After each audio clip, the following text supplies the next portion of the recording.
Je les porte dehors, les amis au nom de Jésus-Christ. Ingana yo, esikana yo ezali wate. Awa ezali sika ba santo sika ya bana nzambe awa. Tu n'as pas de place ici. Awa ezali sika pour Yahweh, pour Christ, pour Molimo Santo. Kolo polisa esika oyo to konjango na motindo na yo. Tika ete nyosoyo esakoli kombo na yo kolo. Ne yango esala. Me oyo abonguna na esakoli ya kombo na yo. Ebebisa minyoso na kombo na Yesu Kristo mwana ya Nzambe.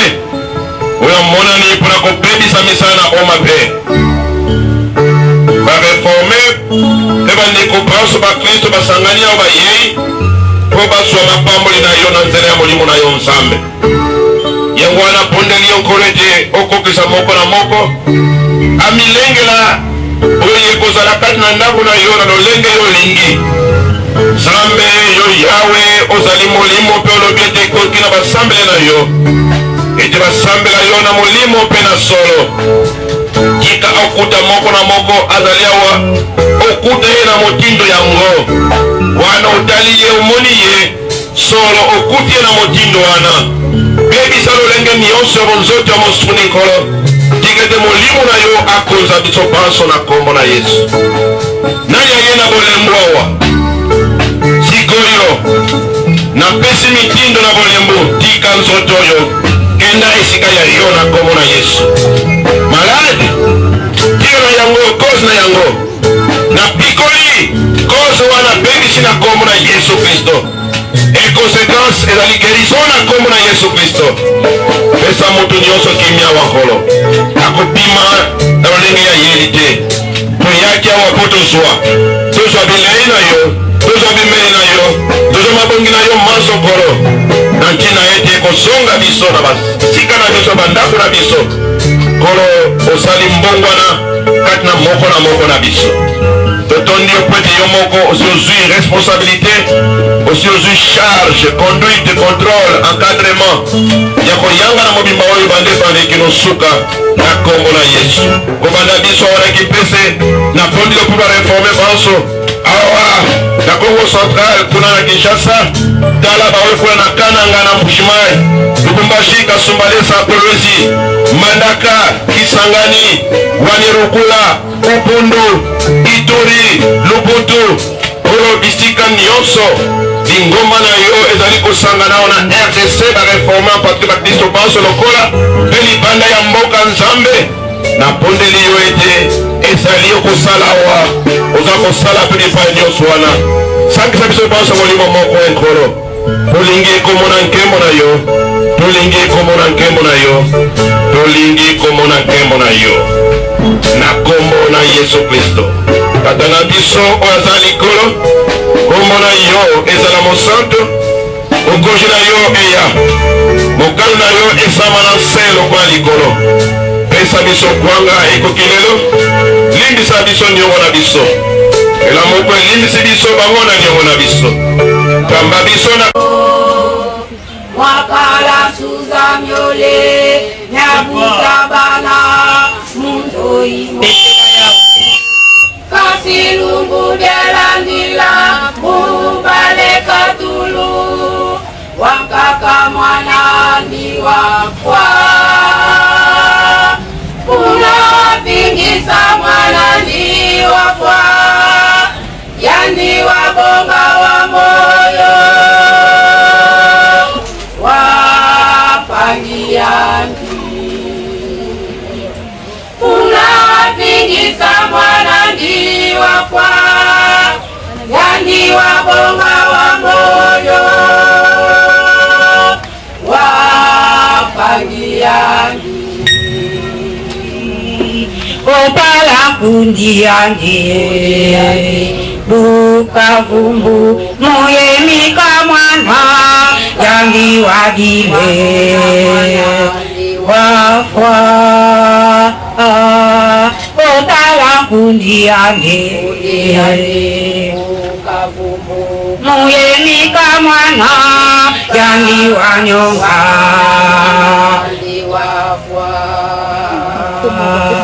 otala kundiani ukavumbu moye kamwana mika wamona mwana ni wakwa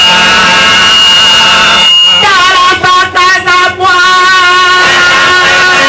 wamusukanabu mwanami kawa uwakwapo mwanami wamoyo wakuunga wakuwafwa talapaka zapwa musukanabu mwanami kawa uwakwapo mwanami wamoyo wakuunga wakuwafwa talabana tasamu kwa tinu solomo ukakalan watumisa sabara pasika basabana babole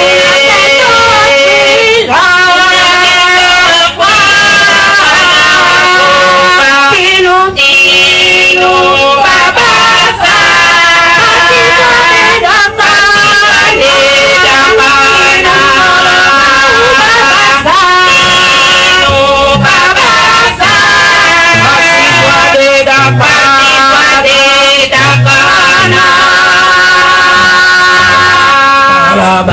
tasamu kwa tinu solomo ukakalan zainu watumisa sabara pasika basabana babole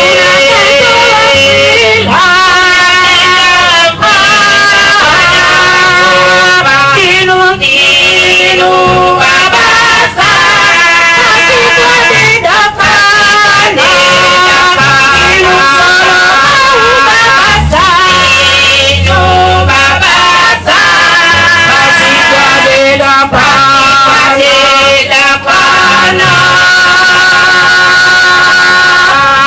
bana tasamu watinu solomo ukakalan zainu watumisa sabara pasika basabana babole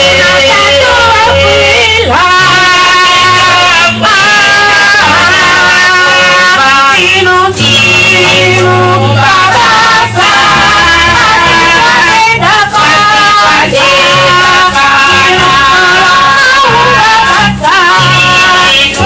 Bye.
Kino na mitano soki tomoni tozali kotanga na kombo na Yesu Kristo. Amen.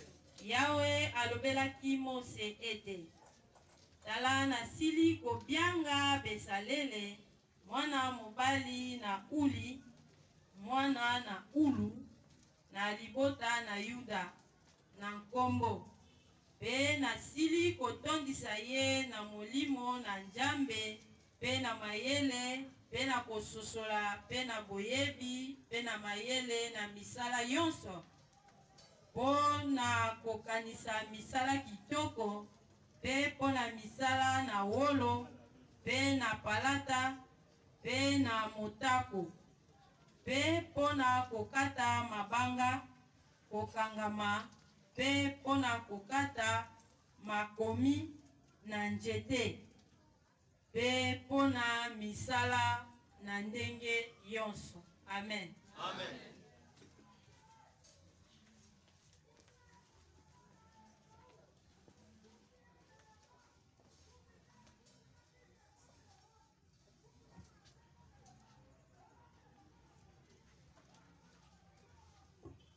Tumekuma na tangu ya lutangulu ya mambo ya betu ya tata Nzambi na mukanda ya zole ya Moïse wametuba Exode na chapitre nandi toki kapu ya 31 betuke banda na nzila ya ntete betuke sukisa na nzila tanu ina betuke na kutanga na mfumo betu Yesu Kristo. Amen.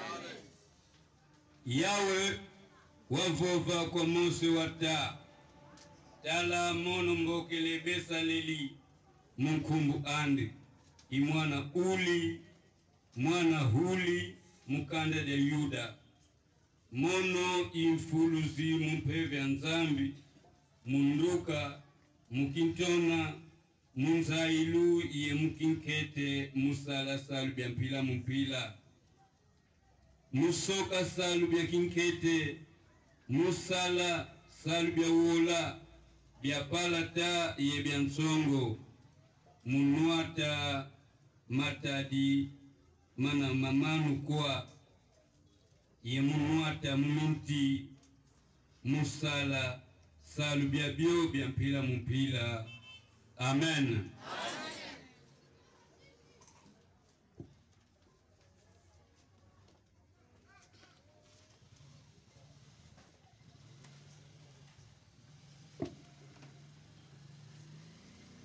Nous lisons le même texte en français. Deuxième livre de Moïse, Exode chapitre 31, du verset 1er jusqu'au 5e verset. Nous lisons au nom de Jésus-Christ.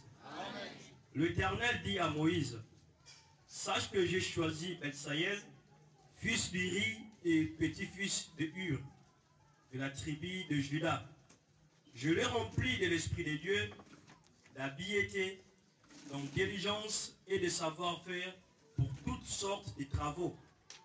Je l'ai rendu capable de faire des inventions, de travailler l'or, l'argent et le bronze, de graver les pierres à enchâsser, de travailler les bois et de réaliser toutes sortes de travaux. Amen.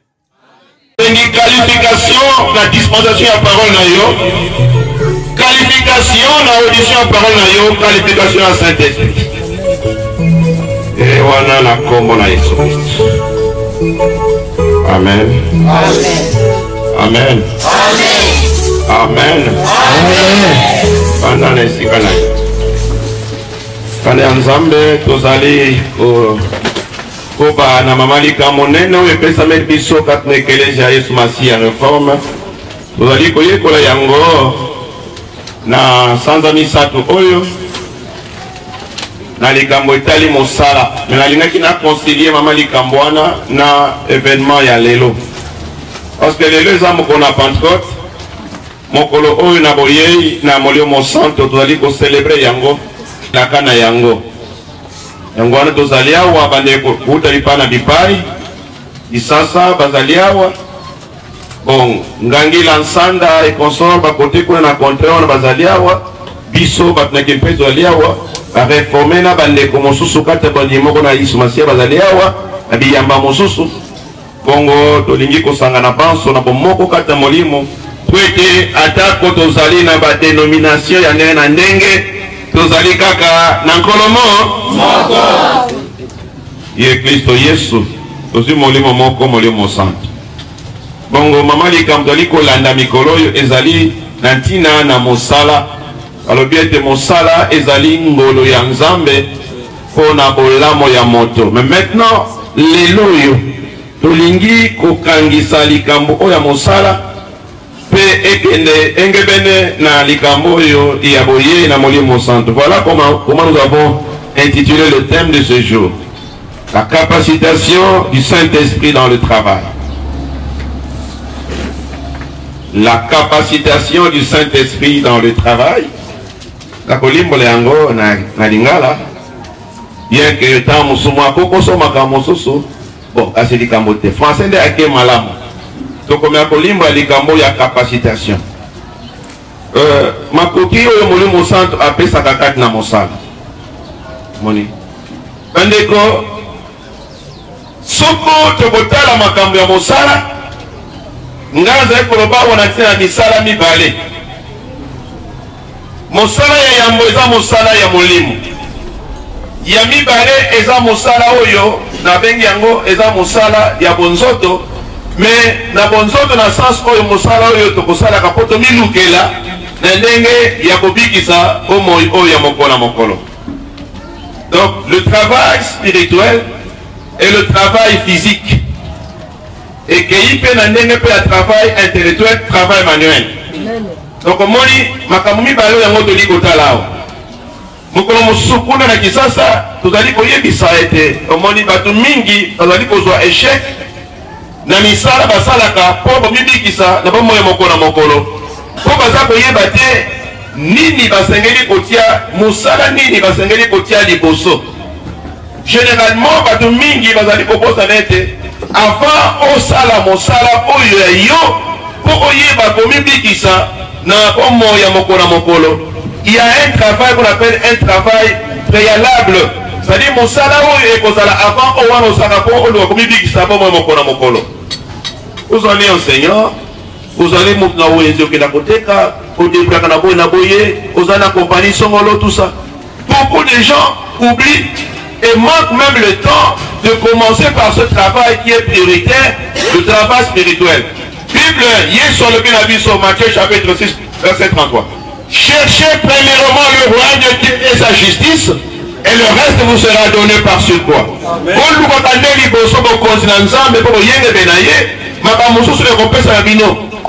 Omoni sikoyo mona lolenge na yo osala kawana po osonga nano o rectifier lolenge na misala osala kawana parce que awa totangi ete Nzambe azali kopesa mitindo epai na Moïse puisque Moïse conducteur ya peuple ya Nzambe mais azala mosala monene pe po bongisa likambo oyo tobenga yango ndako na Nzambe na tango wana kotolo bango sikonda kwa Nzambe mais na tango wana batabernacle za kobongisa omoni makambo mosusu peza kosengete misala eyeba kosalema mais il faut mettre l'homme qu'il faut ou la femme qu'il faut à la place qu'il faut. Amen. Amen.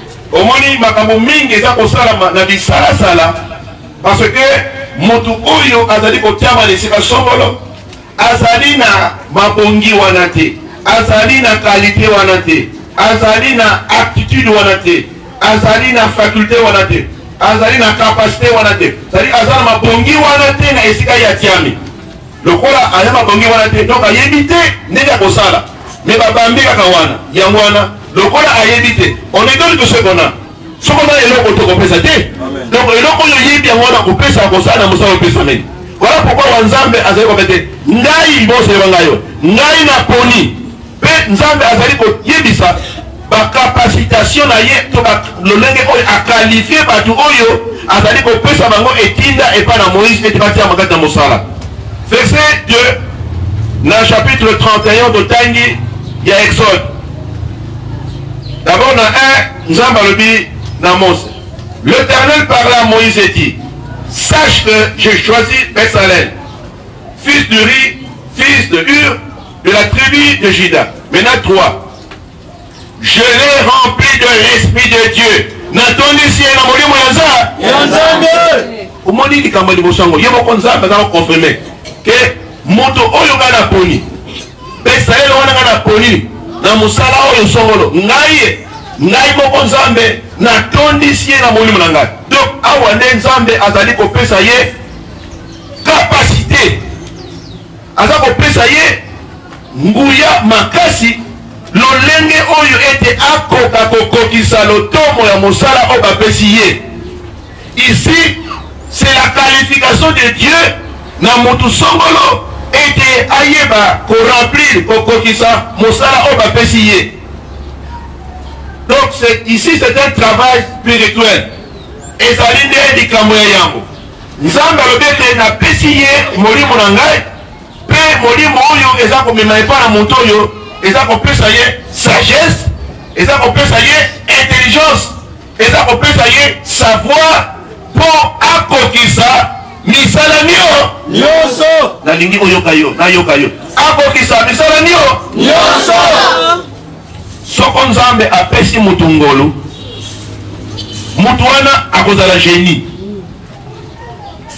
okokamwa makambo akosala mosusu mpe ake bakelesi mpenza te aza maplambi te ana ndenge te mais azwi qualification ya Nzambe. Omoni soko Nzambe apesi ye moko aza konta ke apesi mutu molimo na ye okopole Nzambe babengi ye omniscient. Amen.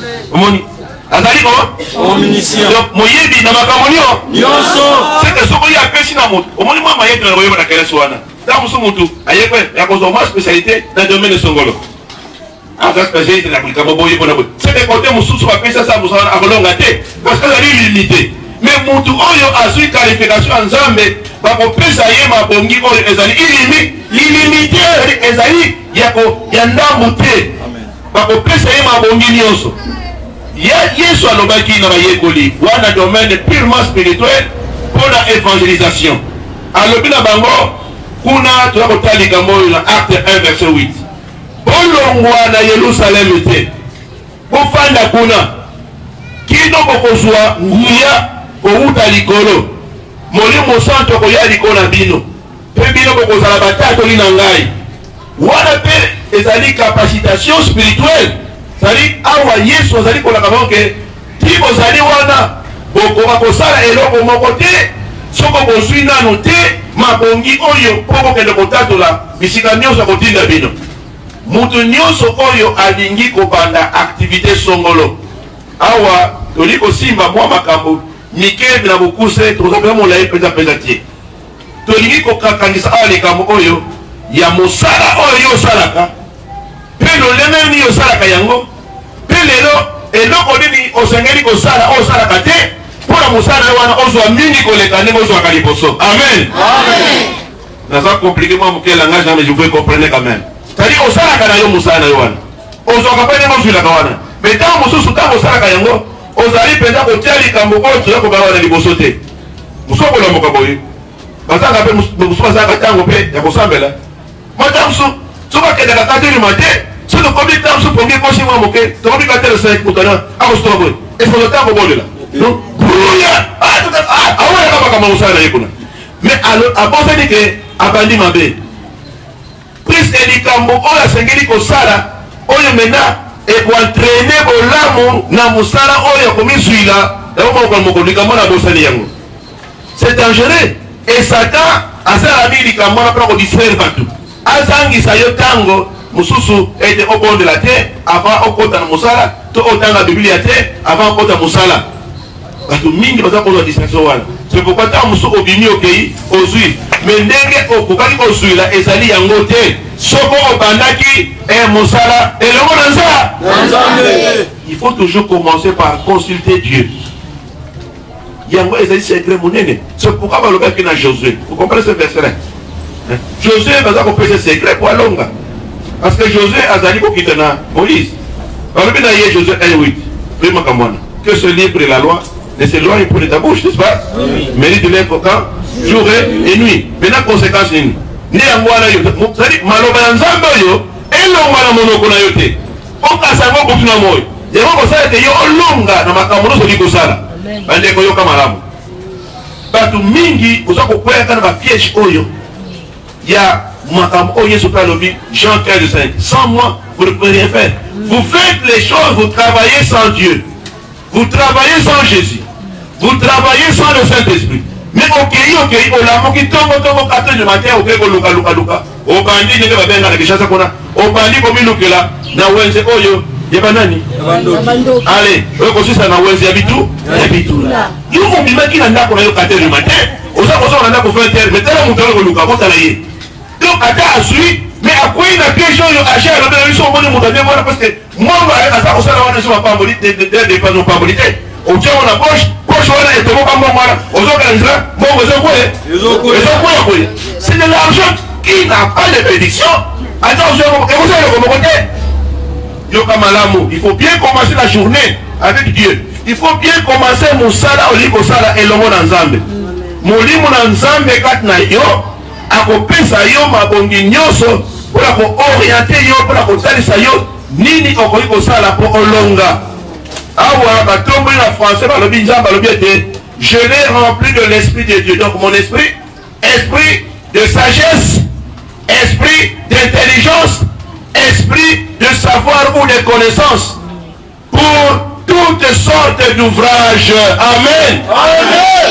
Donc on s'en va pesi et pas na besalel molimo na ye kuna azui boania kuna azui mayele kuna azui boyebi kuna azui bososoli.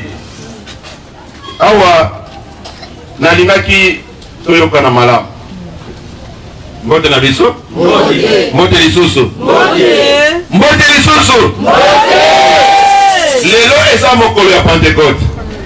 Molimo na nzambe tango ayaka po akokisa musala saka lemona ayaka po akokisa e mutu oyo akokisami ye wana akopeta tolo po na nzambe parce que azali maintenant suffisamment armé équipé pe azali na détermination pour que awanga nazokende parce que azali na ngai elongo nzambe kati na ngai na molimo na ye. Donc sikoyo makambo nyonso oyo ngai na komona makambo nyonso akoyoka nyonso okuta na yango esika na kofanda esika na kotelema esika na kosala boye oyo na kosimba boye na komeka eloko boye na koyeba ete sikoyo mokonzi oyo créateur ya biloko nyonso oyo kati na ngai akopesa ete ngai nazala likolo ya biloko nyonso akotomine yango. Même sa force du mal est à tenir mais parce que c'est lui qui est à moi, l'éternel Dieu par son esprit à moi est plus grand que biloko oyo. Amen. Écoutez, le Saint-Esprit a l'ongla na mutu makambo ya somo. Amen. Vous savez que dans mon kilo tout ali partout nous sommes allés exposer paix dans mon ligne. On a kolinga bola mon yote, a kolinga avancement na yote, a kolinga progrès na yote, a kolinga développement na yote. Mais dans mon livre na nzamba zakata vous comprenez? Mon livre na nzambe azali symboliser paix na moto. Donc on a kotambola na moto na nzambe kat na yo. Oh Yesu azali koyebisa ke ngai na kokende mais soki na kokende na koya lisusu moni na kozala elongo na bino pe isika olobi ete boli kosala kozala likolo na bino pe na kozala na kati na bino awa eza likambo très important. C'est-à-dire les dimensions oyo molimo na nzambe akamataka moto. Je ne veux pas dire apossédaka parce que possession eza na sens moko vulgaire ou bien négatif par rapport na ba mauvais esprit. Mais molimo santo ntango azali ko remplir moto non seulement il remplit mais aussi azali pe ko sipa mutu. Donc il remplit il déborde. C'était Molimo Santo. Azali Katna yo. Molimo Santo. Asipipe yo. Molimo Santo peut accompagner le kola. Moninga azaba accompagner yo Katna Zela. Donc c'est ça la plénitude du Saint-Esprit. Pour vivre plénitude du Saint-Esprit, c'est pas juste Molimo Santo Azala Boye. D'abord, Azali Katina. Na. Atondi. Atondi Singai. Ça c'est un. Donc le Saint-Esprit de l'intérieur. Alors nous voulons développer la plénitude du Saint-Esprit. Et dans 3 dimensions. Donc le Saint-Esprit il te remplit.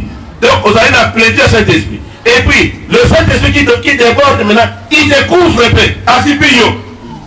C'est comme ça que le Saint-Esprit mais en même temps,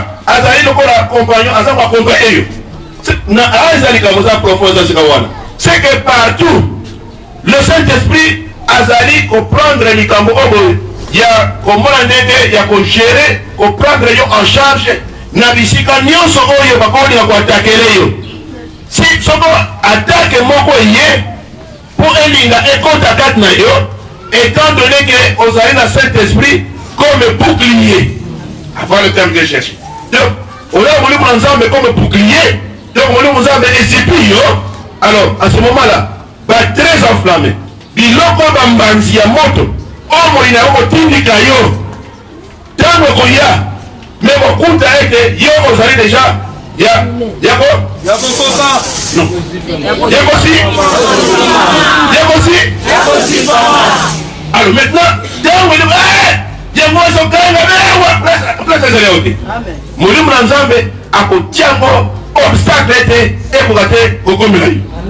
même si par hasard au Kamake, mais elle est calée dans la carte, elle est calée.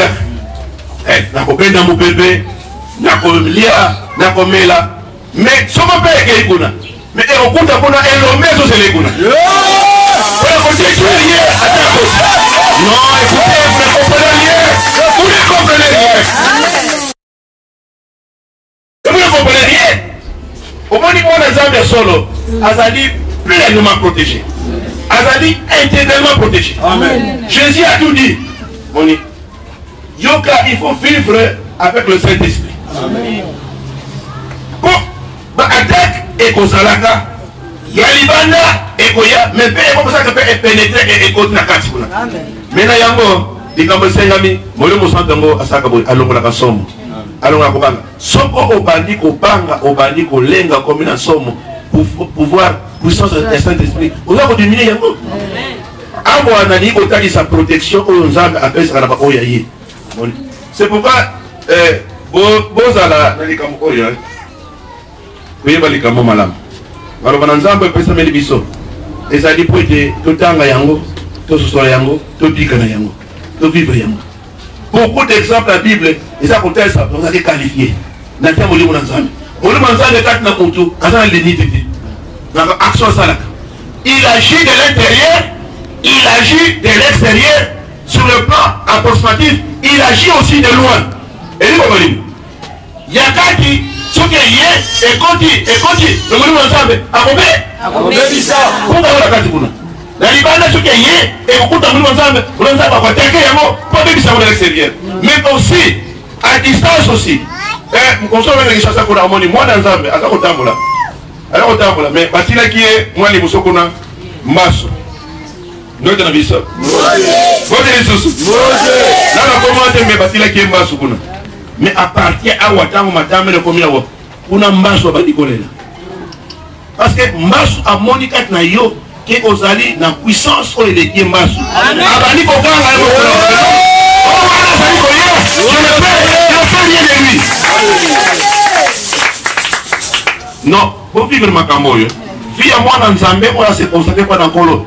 Et ça dit vie merveilleuse. Vous pouvez comprendre. Moto Yanzambe. Apôtre. Alors ça la moussa naïe, batandi si votre malade kuna asimbi kutata bangote. Kaka lilingi na ita wazo le kawana. Kaka lilingi na ye asimbi kwa la kokote. Kaka lilingi na ye eza ko suwa batandi kuna ba malade. Baza kobika. Le Saint-Esprit ça rendengwa. Le Saint-Esprit contrôle son périmètre spirituel. Amen. Ah yeah. ce qu'on a trop pour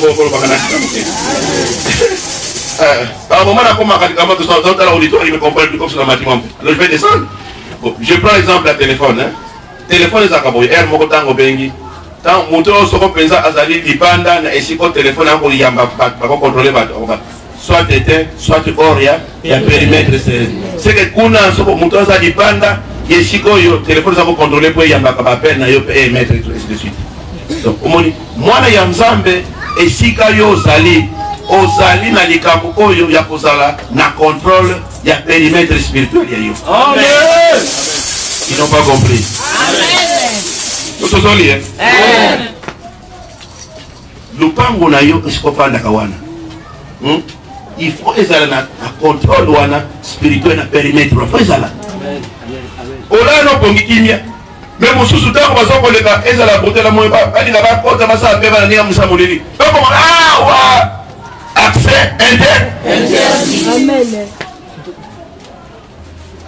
Kana yoka mokolo mususu na tongo boyi baza kosora be mais ndenge ni boyi bishiko to ma lupango na moyi bobe mutato leka wana bututu mona kengote ebunga kana bututu mona kengote bazaki na mokano ni na to pesa mutuna baba balobi na moyi bishiko to mona lupango na moyi ngoto mais na bututu ndo leka ko lupango isakite to mona kengote non parce que la l'air wana lupango wana isa na contrôle permettre spirituel de contrôle.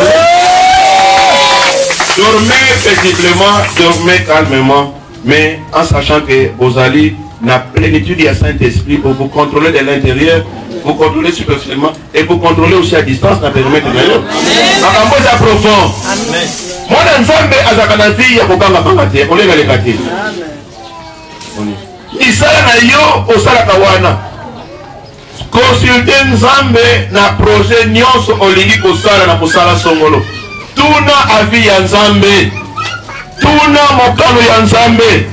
Kolo naliko banda musala songolo, naliko banda projet songolo, nalingi boye na boye kolo, nalika moyo yo lobi nini? Il faut te écouter le Saint-Esprit.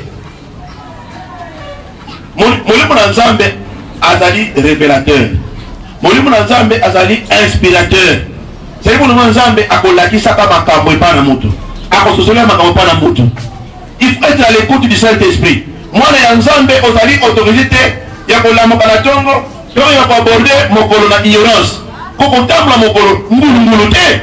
Koko table mokolo sasa te. Mais vous avez tant on a tant pour préparer bien journée na yo, dans la prière, en consultant Dieu, na kotouna ngolo. Maintenant, ne kota saka mokolo, na kota baleni, na kota pour que Dieu planifie la journée, ya yo. Les gens na libo ebiso na komona Yesu. Les amis Pentecôte. Ozo en qualification. Ya moli mosa. Qualification na domaine nyonso. Ba yekoli kaka tambo zu mosa, moli mosa donde ba bongwani. Vous savez Pierre, ça ko pata mat. Pierre au départ on ngana ki Yesu. Awona ki Yesu. Ba ko pata banda ko na ba yeko mosusu. Mais dans le Saint-Esprit aye. Le Pierre que nous avons connu avant la Pentecôte, c'est le plus ce Pierre-là. Azun Kouya, on dit qu'on parle. Yes, voilà. On va faire les coulisses. On a lié pour toi, Biki. Donc, on va dire, voilà, capacité, PC maintenant, puissance, pouvoir, et Kobanga. Et là, sommes ici. C'est comme ça, on est ensemble. On n'a pas ma cambre à la mingi. On est ensemble, Yoko Banga Mpoukoute. Mwana Nzambe kubanga mpesite. Mwana Nzambe kubanga niaoute. Mwana Nzambe kubanga skodimo. Et pourtant il y a des gens comme ça à ça là. Oh azamondini. Dans Moussa Lipé. Mieux banga bilokwana. Dieu nous a donné au départ les kamoyo et de dominer biloko nyonso ya sala. Nous sommes des dominateurs ya biloko Nzamba sali. Vous comprenez? Amen. Vous avez cela? Amen. Donc tu n'es pas avec moi. Ah oui, j'attends que tu aies le tomate. Sur le moment où tu as dit que mon tour n'a pas été chaque année qu'ils ont passé à rapport. Ce qu'on a passé à ma camoufle à part parole, diable a mis en voyage. Donc, alors, ben ça pour naïo, pour l'été, ça m'a posé en maillot. Pour charger le nez naïo, pour t'avoir ma camoufle, pour t'avoir ça naïo. Moussala yo, osala kawana, senga direction ya Saint-Esprit. Après ça, parce que mon Nzambe a confondu yo, a coupé sa yo sagesse. A kopesa yo intelligence akopesa yo discernement, akopesa yo illumination, lumière, comme ça embrouillement est la vie na yo te. Okoyeba ke na likambo sala boye, bon nakosala yango boye na nkede boye. Awa babengi batangi likambo ya Besalel. Kasi Besalel ya lelo azali nani? Azali nani? Oh, azali nani? Azali lelo yo. Azali yo. Azali yo. Bima bon ke lelo azali yo, nzambe za ko bana yo. Bana classe bazali awa. Na ba classe na bino. Commencer na kotanga mikanda ya classe na bino me yango sima boni la nzambe tanga liboso makambo na nzambe na pesa ka bino tango makambo ya ngai onga nzambe na papa na molimo pe ona bana bino makambo ya mate ya kelasi serve ya matata pesali bakuru mususu peso ko bande ko tanga biblia okozwa lumière na makambo bakuru na yo amen eza secret mais ngana sala kibongo banda na makambo na nzambe ba mama bozali yao omoni biloko po lamba yango bien pe po esimba bien oza bosenga po nozambe akamba yo mosusu boza kobebisa mabala parce que bokoli bozambe eza bino te boza kolamba na ndenge ya désordre oza kolekisa mafu désordre nage boye boli bozambe kopesa bango na mafute nage na madesu te mais oui ça c'est pratique hein? Parce que moli mosantu apesaka mayele na badomaine nio oh ndenge nini boye ye ndenge ni ye alamba kaka boye biloko na kaka pase pala biloko na ye mais non ye abonla kanzambe boli manzambe pesa kaye maye oyebi kolamba biloko kitoko ata oti ba biloko ya cher te mono zamba kolo weti kala likamote kamata oyo kamata litungulu kamata ai kamata soso kamata sana mesuru salabo na mutu a dépassé 5 000 na a dépassé 20 000 mutu a dépassé 5 000 mutu a lambi biloko kitoko kose parce que vous allez dire qu'il est dans mon livre, ma bonne on va bien. Vous nous connaissez ma cabosse, on est jusqu'au. Soko para mo bali wa ba nzambe tam so yo mo kimisi pour ko ake kuta gumo so kuna. Amen. Oh, Yesu zoloba. Hallelujah. Hallelujah. Amen. Olingi ko bala tuna nzambe la kusema mo bali ko bala. Ala soyo mwasho ko bala. Baluka kama bala na bakoya bala bala te. Na basiflete papa non. Cherchez tout ça dans la prière. Que le Saint-Esprit vous parle. Qui vous oriente. Qui vous inspire. Qui vous révèle. Moni. Donc batindi mosali moko kende koluka mwasi kona mwana mobali ya mokolo na ye. Ngani utamba ko moto kutanga Biblia. Mais alobaki nzambe na sengi opesa ngai signe elembo opesa ngai. Mais c'était une révélation. Pour Asne n'est pas dans un signe. Et signe opé à sengi aya apesa mo pression de dans le lieu pour ça la boy. So na sengi mai ko na boy. Ekele na détail ko na boy tout ça pour l'ex. Ça na moi na ta na weli kama na moi que c'est nzambe oyo poni yewa. Est-ce que yo osteza ba signe nini et pas nzambe na daba projet na yo liko sala longe ko likambo yo liko so elembo na yo pour la rassurer que likambo ko sa bongo soko nzambe apekisi yo ata za pasi pour renoncer tika kaka soko forcer au côté na pasi on regrette toute la vie vous allez longo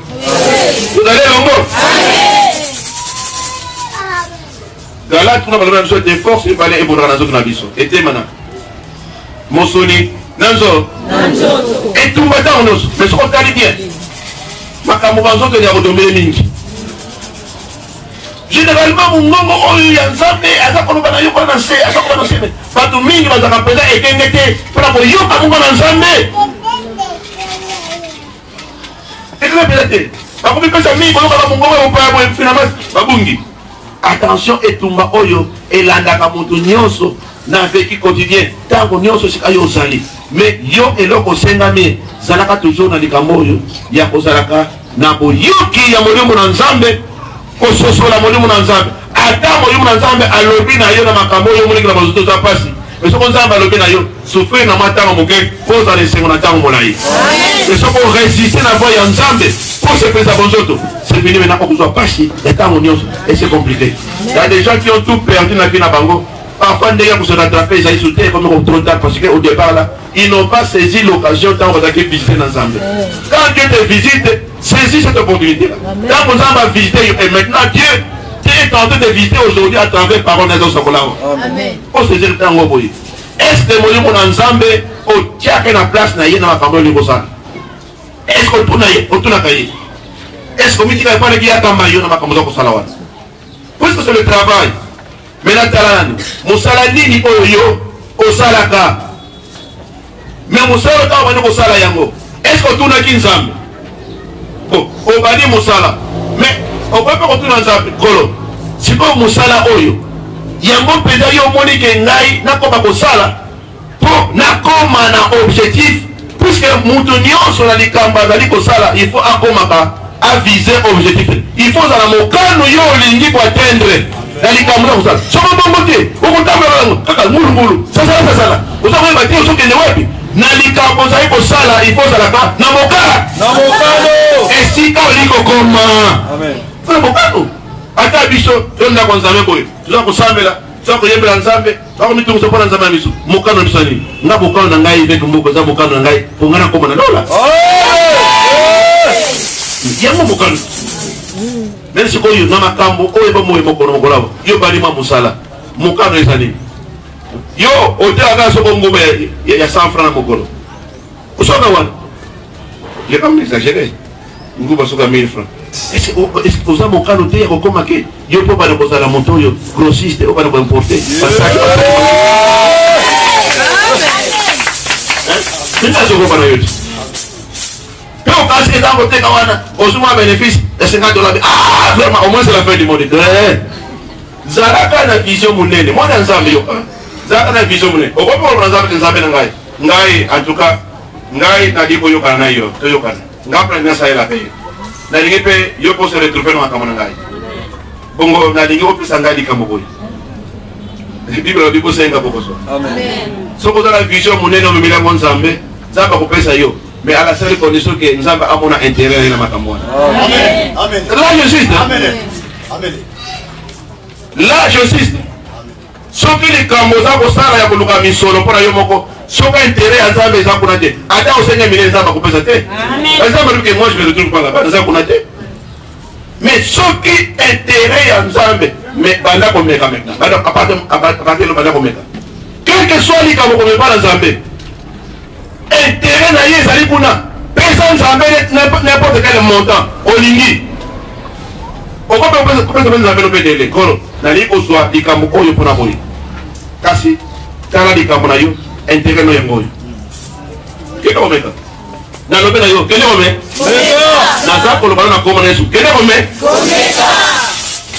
kele omeka tia intérêt ya Nzambe kuna mena bokosi o Nzambe bokosa kati au te bokosa ti mais Nzambe ta ko meki e approuve kana moto ko meki o moni ba to zaki tentation couple wana wala ko fekiti ali na safira n'est-ce pas oui abina Nzambe ils ont trompé qui avait l'intérêt de Dieu katina makamwana Abin Nzambe soko pesi biso nyonso ko soa to ko mema yango pe biso makolo bandoma ni ba écoutez mais pas ça biso ka bana Nzambe soki ozali ko sala vœu et bana Nzambe Nzambe approuve kana mutu tango Nzambe sopeli bango et c'est là le danger maintenant nous attirons l'attention na biso banso tango ozali ko sala Nzambe likambo Nzambe za ko tala yo Nzambe amekaka pe ayibo lokola ayisinga ibo nakomeka siko nakotala fidélité na ye na oyo alobi nakotala siko kolanda yango yo lobi na Nzambe pesa ngai $1000 soyo réaliste soyo donc maintenant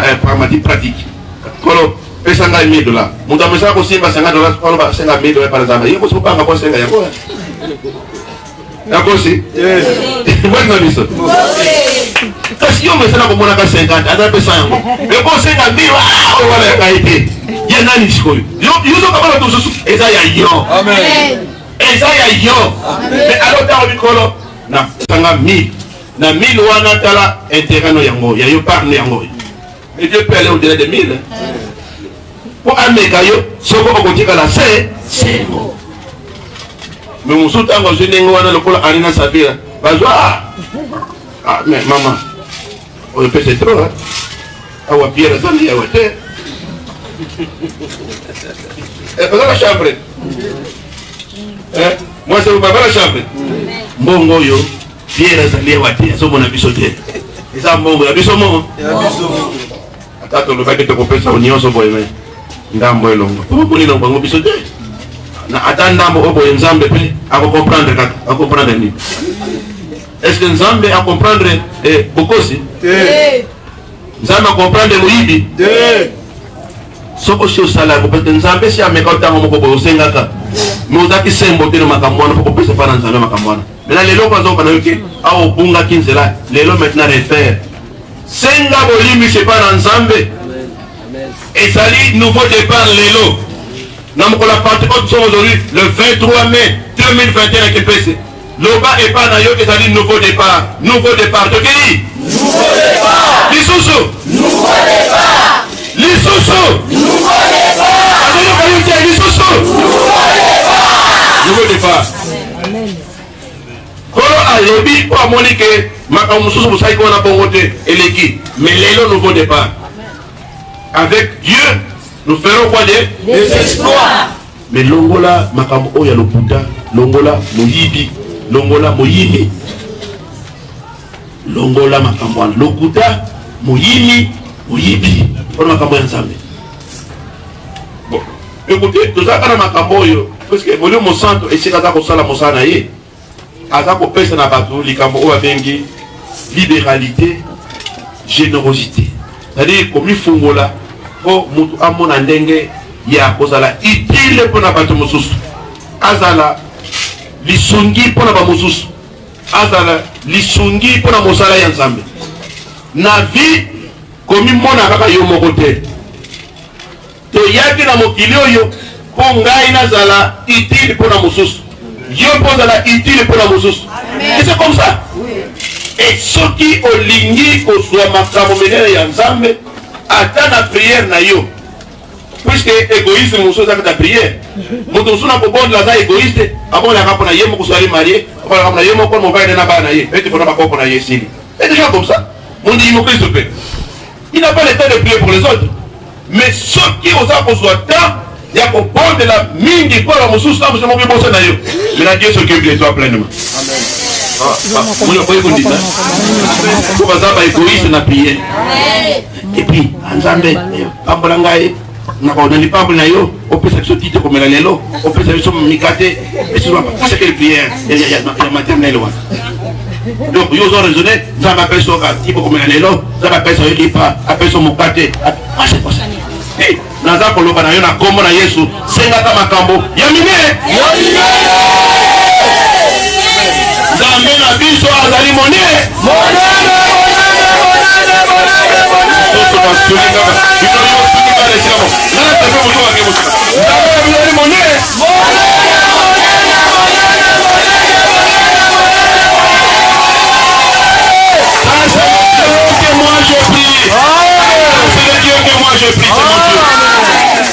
j'ai beaucoup de témoignages de ma campagne. Moi je veux communiquer ma foi. Moi je communique ma foi. Au moins,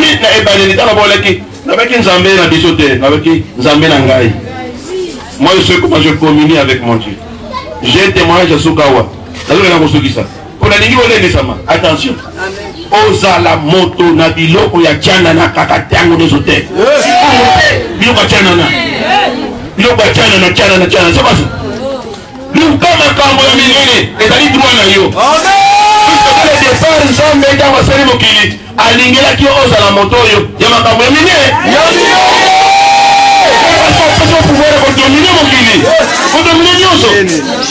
Et puis nous avons peut pas ça là yo à ça lieu différemment. Il est comme ça à ça lieu na yoba mais il est pas ça là il est pas ça là ngai yo à côté de action nous pas moyenne. Mais à l'objet yo na ngai tozali image na ye pe ressemblance na ye. Donc tozali dans représenter na ye na linga qui dans la pratique na makambo Le Saint-Esprit, quand Nabiso, Yewana a qualifié que ma camarade pour la réellement image, mais ressemblance ensemble. Le Saint-Esprit. Mon témoignage est celui-ci. Pour nous avoir sauvé ça. Il se trouve que ça s'allait. Alors, quand il est par exemple. Mais n'a pas aussi moins dans ma camarade. La réformer par des poseurs, n'a pas de pas Christ, vous pensez pas ça ensemble. Tout ça comme un camoyo, na pratique. Nous devons vivre par la foi et non par la vie. C'est-à-dire, tout le temps, nakondi. Et mot nakondi ma les camo et ligne au sala à Kolonga yango. Nai, tout le temps qui pensait que, je crois, c'était quel événement qui pensait que dernièrement la terre par ça, je sais pas c'était quoi. C'était pas que, dans le mec qui n'a église kuna, nai nakosenga sansinsani awate. Et vous savez sansinsani. Mais moi je dois arriver dans le Pumbashi, dans le Kasumbalès, parce que mon salaire en disant que je l'ai kuna, les moments où kuna crise de comment ça dans Zambie, il fallait que nous comprenions la pasteur kuna. Ngana na kosenga bilombo ngawati, na kosenga sansinsani awate. Mais le mec qui bango na kokende. Et la plupart des fois quand ça quand il sera qu'il y a pas prophète d'intérêt kuna, moi je mets mon Dieu à l'épreuve. Mais aucun dans le Pumbashi aller et retourner dans Kasumbalès ça. Et ça, tu n'as pas mis $. Ticket aller-retour sur la maison, 800. Tamata va venir Moussous. Les lingots, ils peuvent dire, si on a une compétence, 6 années pour le problème. Mais non, tu connais. Monte na biso. Non. Na monte na songi. Mais ma camoyo, même quand je parlais là, dans un moment qui pensait que, mais c'est qui est le côté? Ça veut dire que Dieu m'a dit. Il faut tout ça les cambous pour avoir orphelin. Mais ça tout les cambous pour moi peut-être. Si on a ça les cambous pour avoir orphelin. Alors que là mais na baba na bino boza na orphelin na mobimba. Mais juste à mon côté de sala na cadre ya lingomba. Ça me fait. Mais Dieu veut faire quelque chose. Na fa asala yango, il faut les cambous en Salem. Il y a un peu de façon bonne mais il y a des médicaments qui sont négatifs. Donc, vraiment, il y a l'union des églises indépendantes, tout ça, au Tokéi, nous sommes les Makambi, nous avons les Makamusu. Nous avons les Makambi, ah, mais, on sait bien. Mais nous avons fait ça, les Kambo, les Kambo, ça, alors il faut qu'on appelle ça, les Makambo, on fait les Nabona. Oh, ça, on t'aime. Pour sauver une réalité. Nous avons le Bénanga, il va le Bénanga. Donc, c'est les Kambo, qui va dans ça. Dieu veut faire quelque chose, mais le Bénanga, il faut ça. Mais Dieu a aidé que Ngaïpe, moi j'ai 3 sacs, il y a pas il y a l'os. Non, peut-être on fait l'inakuna. Non, moi, l'écoute à l'école. Vous savez, tant que les Kambo et Sami, ça va fouiller Nanzela, pour la popée Sangaï Makama Mobembo. Allez, et tout. Oui, bien. Non, mais à cause de Makama Moussou, au moins, il y a un mot passé. Mais si on passe au salit, on est bloqué. Mais on dit que, au moins, on commence à mettre un problème. Vous avez des points de j'ai dit que comment faire on dit que ça n'a joué la compagnie ça le batana moto attends maman na compagnie le bateke maman tana joué boy utamsu et que ndenge mususu maman ebita za wana kama na kama bali bien ça sombe yango aller retour a tout peut-être mais papa ndenge ni uzumbo ngwabi arrête à mon elle me connaît comment moi je marche je fonctionne avec mon Dieu bon lakini na zongi oui ça vient ngai témoignage Naliko pesa payo. Marchons par là. La foi. Et non par là. La vie. Nakati matei. Makamsu zali wana nakati wala. Ora pamba la vie. Maintenant, kolingine kote le mapo tokota